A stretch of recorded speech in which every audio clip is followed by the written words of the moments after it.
ओम शांति। 12 मई 2025 बाबा के महावाक्य हैं। बाबा कहते हैं, मीठे बच्चे, धंधा आदि करते भी सदा अपनी गॉडली स्टूडेंट लाइफ और स्टडी याद रखो। स्वयं भगवान हमको पढ़ाते हैं, इस नशे में रहो। प्रश्न: जिन बच्चों को ज्ञान अमृत हजम करना आता है, उनकी निशानी क्या होगी? उत्तर है, उन्हें सदा रूहानी नशा चढ़ा रहेगा और उस नशे के आधार पर सबका कल्याण करते रहेंगे। कल्याण करने के सिवाय दूसरी कोई बात करना भी उन्हें अच्छा नहीं लगेगा। कांटों को फूल बनाने की ही सेवा में बिजी रहेंगे। ओम शांति। अब तुम बच्चे यहाँ बैठे हो और यह भी जानते हो कि अभी हम पार्टधारी हैं। 84 जन्मों का चक्र पूरा किया है। यह तुम बच्चों की स्मृति में आना चाहिए। जानते हो कि बाबा आया हुआ है हमको फिर से राज्य प्राप्त कराने व तमो प्रधान से सतो प्रधान बनाने। यह बातें सिवाय बाप के और कोई नहीं समझाएंगे। तुम जब यहाँ बैठते हो तो तुम जैसे स्कूल में बैठे हो, बाहर हो तो स्कूल में नहीं हो। जानते हो, यह ऊंचते ऊंच रूहानी स्कूल है। रूहानी बाप बैठ पढ़ाते हैं। पढ़ाई तो बच्चों को याद आनी चाहिए ना। यह भी बच्चा ठहरा।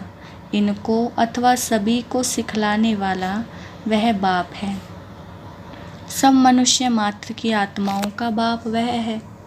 वह आकर शरीर का लोन लेकर तुमको समझा रहे हैं, रोज़ समझाते हैं। यहाँ जब बैठते हो तो बुद्धि में स्मृति रहनी चाहिए कि हमने 84 जन्म लिए। हम विश्व के मालिक थे, देवी देवता थे, फिर पुनर्जन्म लेते लेते आकर पट पड़े हैं। भारत कितना साल्वेंट था, सारी स्मृति आई है। भारत की ही कहानी है, साथ साथ अपनी भी। अपने को फिर भूल ना जाओ। हम स्वर्ग में राज्य करते थे, फिर हमको 84 जन्म लेने पड़े। यह सारा दिन स्मृति में लाना पड़े।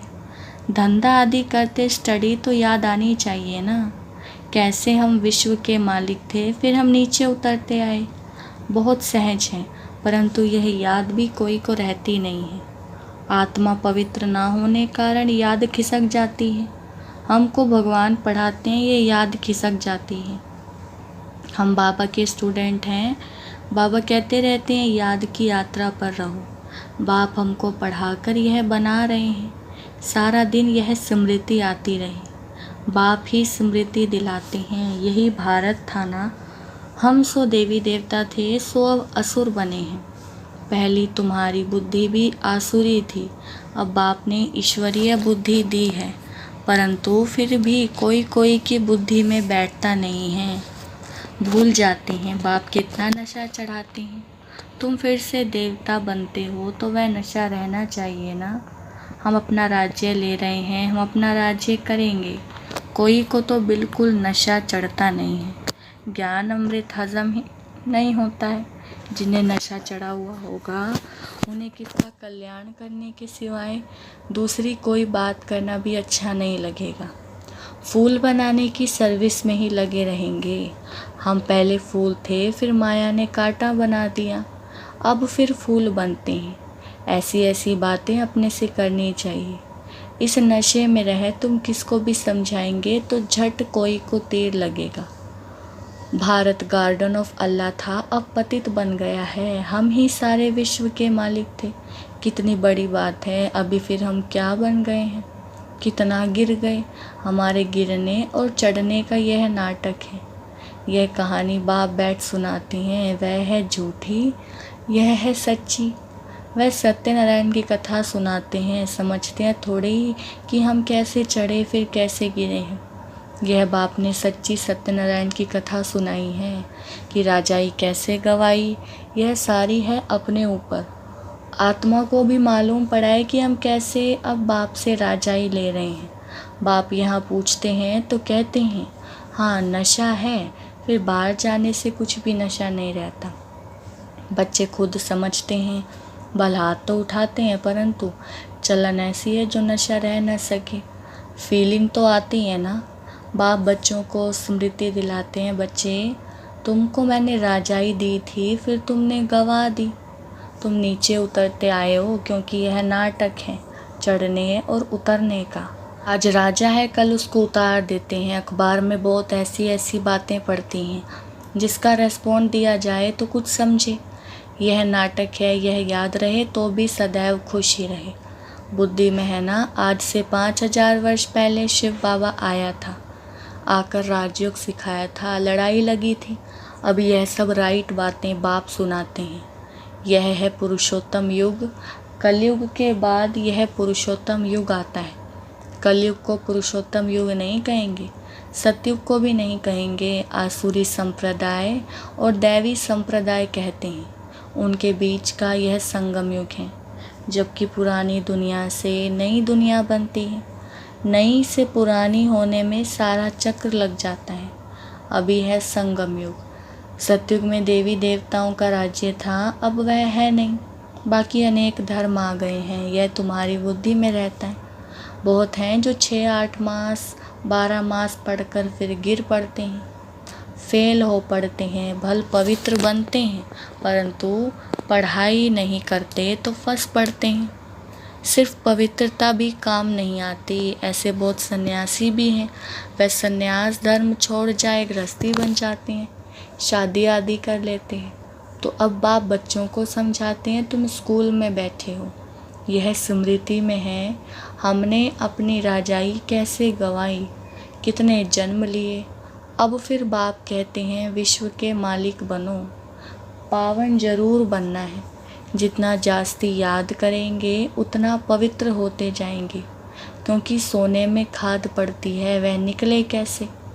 तुम बच्चों की बुद्धि में है, हम आत्मा सतो प्रधान थी, 24 कैरेट थी, फिर गिरते गिरते ऐसी हालत हो गई है।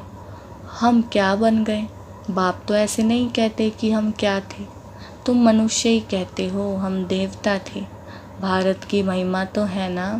भारत में कौन आते हैं, क्या ज्ञान देते हैं, यह कोई नहीं जानते। यह तो पता होना चाहिए ना कि लिबरेटर कब आते हैं। भारत प्राचीन गाया जाता है तो जरूर भारत में ही रीइंकार्नेशन होता होगा, अथवा जयंती भी भारत में ही मनाते हैं। जरूर फादर यहाँ आता है, कहते भी हैं भागीरथ, तो मनुष्य शरीर में आया होगा ना। फिर घोड़े गाड़ी भी दिखाई है, कितना फ़र्क है। श्री कृष्ण रथ दिखाया है, मेरा किसको पता नहीं है। अभी तुम समझते हो बाबा इस रथ पर आते हैं, इनको ही भाग्यशाली रथ कहा जाता है। ब्रह्मा सो विष्णु, चित्र में कितना क्लियर है। त्रिमूर्ति के ऊपर शिव, यह शिव का परिचय किसने दिया, बाबा ने बनवाया ना। अभी तुम समझते हो बाबा इस ब्रह्मा रथ में आए हैं। ब्रह्मा सो विष्णु, विष्णु सो ब्रह्मा, यह भी बच्चों को समझाया है। कहाँ 84 जन्म के बाद विष्णु सो ब्रह्मा बनते, कहाँ ब्रह्मा सो विष्णु 1 सेकंड में। वंडरफुल बातें हैं ना बुद्धि में धारण करने की। पहले पहले समझाना होता है बाप का परिचय। भारत स्वर्ग था जरूर, हेवनली गॉड फादर ने स्वर्ग बनाया होगा। यह चित्र तो बड़ा फर्स्ट क्लास है, समझाने का शौक रहता है ना, बाप को भी शौक है। तुम सेंटर्स पर भी ऐसे समझाते रहते हो, यहाँ तो डायरेक्ट बाप है। बाप आत्माओं को बैठ समझाते हैं। आत्माओं को समझाने और बाप के समझाने में फ़र्क तो ज़रूर रहता है, इसलिए यहाँ सम्मुख आते हैं सुनने के लिए। बाप ही घड़ी घड़ी बच्चे बच्चे कहते हैं। भाई भाई का इतना असर नहीं रहता जितना बाप का रहता है। यहाँ तुम बाप के सम्मुख बैठे हो, आत्माएं और परमात्मा मिलते हैं, तो इसको मेला कहा जाता है। बाप सम्मुख बैठ समझाते हैं तो बहुत नशा चढ़ जाता है। समझते हैं बेहद का बाप कहते हैं, हम उनका नहीं मानेंगे। बाप कहते हैं हमने तुमको स्वर्ग में भेजा था, फिर तुम 84 जन्म लेते लेते पतित बने हो, फिर तुम पावन नहीं बनेंगे। आत्माओं को कहते हैं, कोई समझते हैं बाबा सच कहते हैं, कोई तो झट कहते हैं बाबा हम पवित्र क्यों नहीं बनेंगे। बाप कहते हैं मुझे याद करो तो तुम्हारे पाप कट जाएंगे, तुम सच्चा सोना बन जाएंगे। मैं सभी का पतित पावन बाप हूँ, तो बाप की समझानी और आत्माओं की, बच्चों की समझानी में कितना फ़र्क है। समझो कोई नए आ जाते हैं, उनमें भी जो यहाँ का फूल होगा तो उनको टच होगा। यह कहते ठीक है, जो यहाँ का नहीं होगा तो समझेगा नहीं। तो तुम भी समझाओ। हम आत्माओं को बाप कहते हैं तुम पावन बनो। मनुष्य पावन बनने के लिए गंगा स्नान करते हैं, गुरु करते हैं, परंतु पतित पावन तो बाप ही है। बाप आत्माओं को कहते हैं कि तुम कितने पतित बन गए हो। इसीलिए आत्मा याद करती है कि आकर पावन बनाओ। बाप कहते हैं मैं कल्प कल्प आता हूँ। तुम बच्चों को कहता हूँ कि यह अंतिम जन्म पवित्र बनो। यह रावण राज्य खत्म होना है, मुख्य बात है ही पावन बनने की। स्वर्ग में विष होता नहीं। जब कोई आते हैं तो उनको यह समझाओ कि बाप कहते हैं अपने को आत्मा समझ, मुझ बाप को याद करो तो पावन बन जाएंगे। खाद निकल जाएगी। मन मना भव अक्षर याद है ना। बाप निराकार है, हम आत्मा भी निराकार है।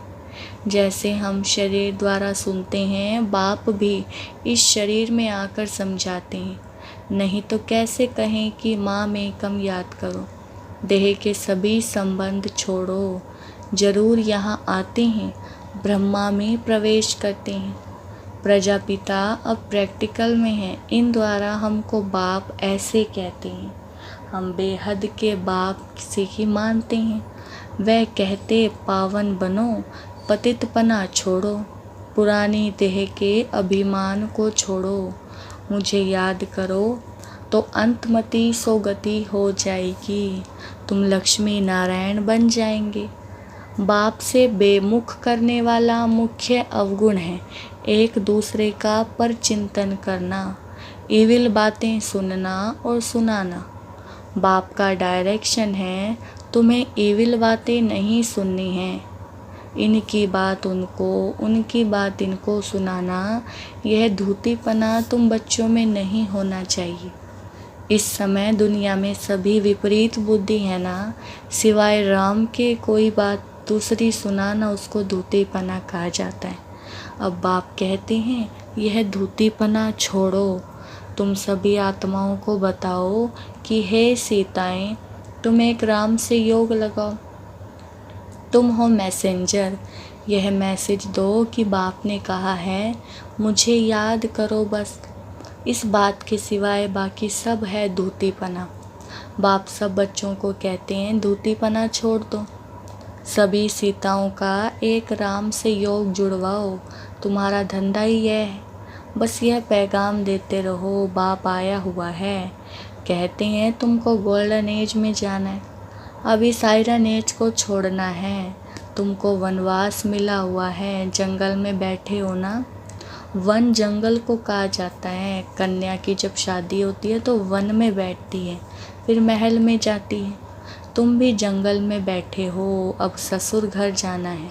इस पुरानी देह को छोड़ना है। एक बाप को याद करो। जिनकी विनाश काले प्रीत बुद्धि है वह तो महल में जाएंगे, बाकी विपरीत का है वनवास, जंगल में वास है। बाप तुम बच्चों को भिन्न भिन्न रीति से समझाते हैं। जिस बाप से इतनी बेहद की बादशाही लिया उनको भूल गए हो तो वनवास में चले गए हो। वनवास और गार्डनवास बाप का नाम ही है बागवान। परंतु जब कोई की बुद्धि में आए, भारत में ही हमारा राज्य था, अभी नहीं है, अभी तो वनवास है, फिर गार्डन में चलते हैं। तुम यहाँ बैठे हो तो भी बुद्धि में है कि हम बेहद के बाप से अपना राज्य ले रहे हैं। बाप कहते हैं मेरे साथ प्रीत रखो, फिर भी भूल जाते हैं। बाप उल्हना देते हैं तुम मुझ बाप को कहाँ तक भूलते रहेंगे, फिर गोल्डन एज में कैसे जाएंगे। अपने से पूछो हम कितना समय बाबा को याद करते हैं। हम जैसे कि याद की अग्नि में पड़े हैं जिससे विकर्म विनाश होते हैं। एक बाप से प्रीत बुद्धि होना है। सबसे फर्स्ट क्लास माशूक हैं जो तुमको भी फर्स्ट क्लास बनाते हैं। कहाँ थर्ड क्लास में बकरियों मिसल ट्रैवल करना और कहाँ एयर कंडीशन में, कितना फ़र्क है। यह सब विचार सागर मंथन करना है तो तुमको मज़ा आएगा। यह बाबा भी कहते हैं, मैं भी बाबा को याद करने लिए बहुत माथा मारता हूँ, सारा दिन ख्यालात चलती रहती है। तुम बच्चों को भी यही मेहनत करनी है। अच्छा, मीठे मीठे सिकिलदे बच्चों प्रति माता पिता बाप दादा का याद प्यार और गुड मॉर्निंग। रूहानी बाप की रूहानी बच्चों को नमस्ते। हम रूहानी बच्चों की रूहानी बाप दादा को नमस्ते नमस्ते, गुड मॉर्निंग।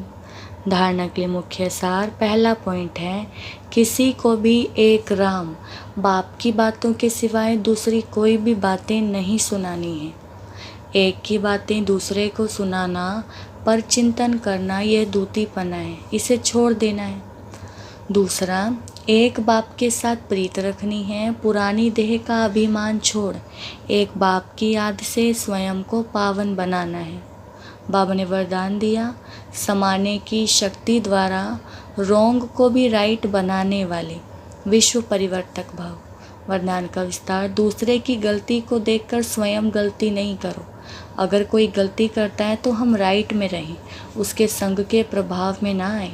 जो प्रभाव में आ जाते हैं वह अलबेले हो जाते हैं। हर एक सिर्फ यह जिम्मेवारी उठा लो कि मैं राइट के मार्ग पर ही रहूँगा। अगर दूसरा रोंग करता है तो उस समय समाने की शक्ति यूज़ करो। किसी की गलती को नोट करने के बजाय उसको सहयोग का नोट दो, अर्थात सहयोग से भरपूर कर दो, तो विश्व परिवर्तन का कार्य सहज ही हो जाएगा। स्लोगन, निरंतर योगी बनना है तो हद के मैं और मेरेपन को बेहद में परिवर्तन करो। अव्यक्त इशारे, रूहानी रॉयल्टी और प्योरिटी की पर्सनैलिटी धारण करो। वर्तमान समय के प्रमाण फरिश्तेपन की संपन्न स्टेज के व बाप समान स्टेज के समीप आ रहे हो। उसी प्रमाण पवित्रता की परिभाषा भी अति सूक्ष्म होती जा रही है। सिर्फ ब्रह्मचारी बनना ही पवित्रता नहीं, लेकिन ब्रह्मचारी के साथ ब्रह्मा बाप के हर कर्म रूपी कदम पर कदम रखने वाले ब्रह्मचारी बनो। अच्छा, ओम शांति।